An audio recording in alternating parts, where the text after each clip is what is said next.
Before Mass today, the ladies at the desk asked me if I had lost some weight, and I said I had, probably about 20, 25 pounds, and they said, oh, are you trying anything new? I said, no, not really. I said, well, are you giving up bread? I said, heaven forbid. Whenever I go out to eat, the first thing I ask for, or the first thing I inquire about is bread on the table, bread or rolls on the table. In fact, when I was in seminary, we used to have a weekday off. We were on the Roman system. I believe it was Wednesdays that we had off. And I used to take my bike down and get a glass of wine and a basket of rolls at Bertucci's. And that was lunch. I do like my bread. And the disciples of Jesus are so fixated on this that that's what they think he's talking about when he says, watch out, guard against the leaven of the Pharisees and the leaven of Herod. They had just seen the miracle of the multiplication of the loaves 2 times over. And so their mind was kind of fixated on this idea of bread and being fed by the bread that was multiplied. Yet Jesus, when he speaks of the leaven of the Pharisees and the leaven of Herod, he's not speaking of actual bread. He's not speaking of the physical manifestation of the bread that was multiplied. He's speaking of their attitude. He's speaking of the attitude of the Pharisees, the attitude of Herod. The attitude of the Pharisees was that they were the holders and the prescribers of the law, but they did not follow it themselves. They knew all about the law. They had studied the law. They administered the law. They meted out justice as they saw fit within the law. Yet they themselves didn't feel that they were beholden to it. They felt they were above the law. And Jesus reminds his disciples to watch out for that, that no one is above God's law. That one must always follow the dictates of the Lord, no matter what they're standing in life, no matter how high up they might be, because there is no one in God's creation higher than God himself.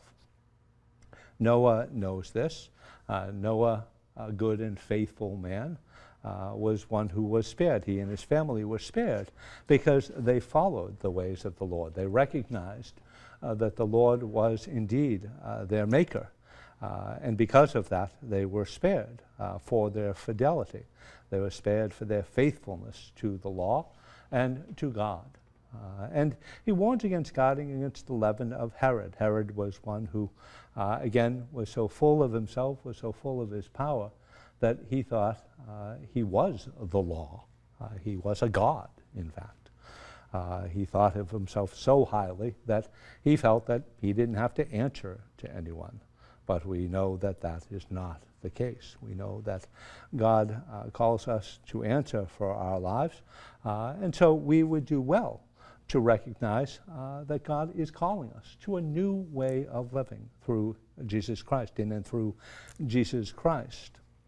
And as a people of faith, we come to recognize that as we live out our lives, we are called to follow the law. We are called to follow the law of God, which calls us to go beyond the law, to go beyond that which is prescribed, and to live not only in the letter of the law, but in the spirit of the law as well, to be able to live out our lives in accord with the law by uniting ourselves with Christ, by uniting ourselves with the one who is the fulfillment of the law and the prophets.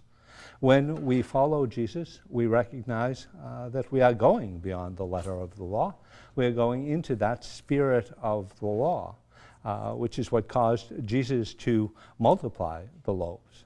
It was out of love and pity for the people that Jesus multiplied the loaves, because he saw that they were not only physically hungry, but they were yearning for something deeper, something greater, something beyond themselves.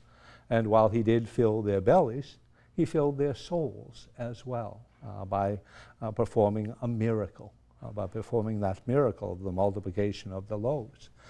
And in doing so, helping them to understand that it's not just about the letter of the law. It's not just about administering or following the law. It's about living the law and about incorporating it into our daily lives by living in the spirit of that law. And how do we do that? Well, we do so through fidelity.